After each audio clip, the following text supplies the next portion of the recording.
warahmatullahi wabarakatuh. Halo Sobat Belajar, pada laman LMS ini kami akan membantu Sobat Belajar memahami materi kursus video interaktif. Sebelumnya, ada yang sudah tahu belum kita akan membahas mengenai apa? Ya, betul sekali. Kita akan membahas materi mengenai kesehatan diri dan kebersihan rumah. Kesehatan sangat bergantung pada apa yang kita konsumsi.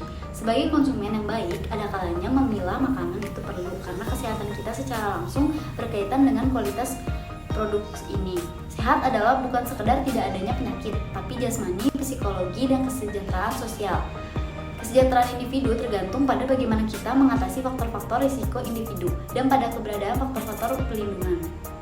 Sikap yang mempromosikan kesehatan. Yang pertama itu ada nutrisi yang sadar kesehatan, aktivitas fisik, aktivitas psikis, misalnya pelatihan mental, meditasi, dan lain-lain. Konseling untuk umum, frekuensi aktivitas fisik di waktu luang. Ada berbagai faktor yang berisiko bagi kesehatan.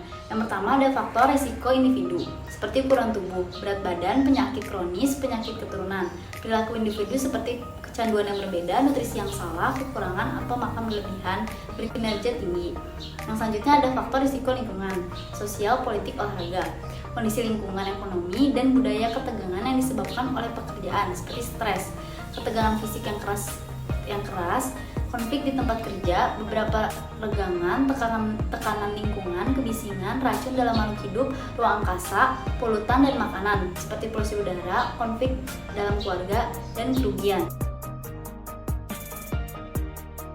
Adapun berbagai faktor yang melindungi kesehatan, antara lain faktor pelindung individu, faktor pelindung biologis, berat badan yang membuat seseorang merasa nyaman, tidak ada penyakit kronis, keseimbangan psikis, perilaku individu, pilihan makanan secara sadar, tidak ada kecanduan, manajemen waktu yang baik, gerakan teratur, tidur yang cukup, kemungkinan pemeriksaan kesehatan rutin.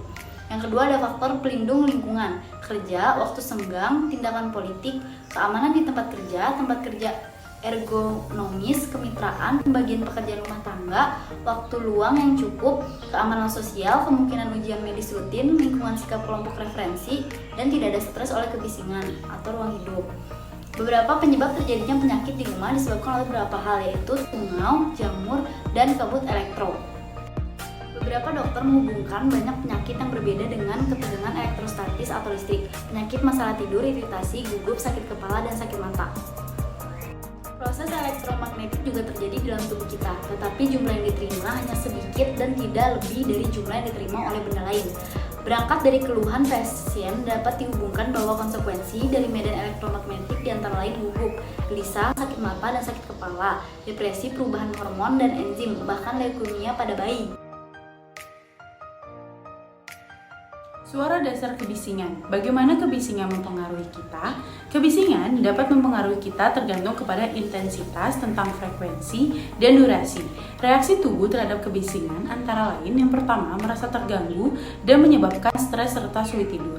Yang kedua mengurangi efisiensi dan menyebabkan gangguan vegetatif seperti kontraksi pembuluh darah, gangguan tidur, asam lambung naik, dan suplai darah yang buruk pada kulit.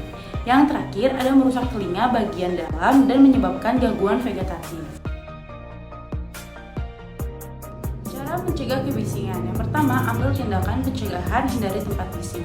Yang kedua, kurangi sumber kebisingan, ganti bahan yang dapat menimbulkan bunyi dengan bahan alternatif lain yang tidak menimbulkan bunyi. Yang ketiga, hindari penyebaran kebisingan. Lapisi dinding dengan bahan yang dapat menyerap suara. Dan yang terakhir, gunakan perlindungan pribadi, pasang penyumbat telinga. Survei risiko kesehatan dan faktor stres dalam populasi. Ada beberapa faktor risiko kesehatan dan faktor stres pada populasi. Yang pertama ada memelihara kesehatan.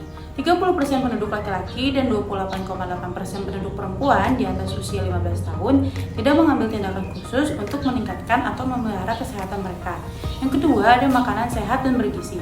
44,8% laki-laki dan 52,5% perempuan mementingkan makanan yang sehat dan bergizi.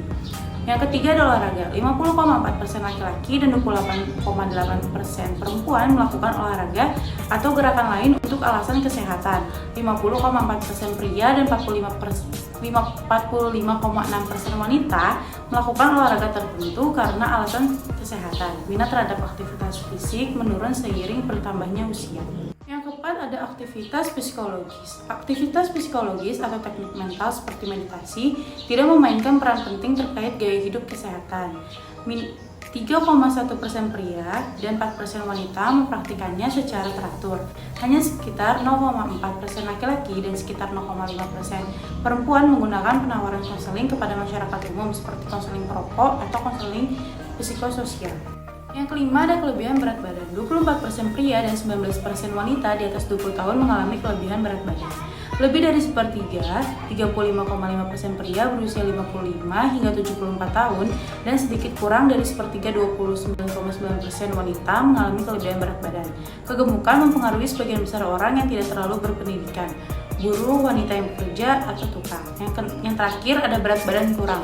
Berat badan kurang pria agak jarang. Pada tahun 1999, 2,4% pria dan 10,5% wanita mengalami kekurangan berat badan.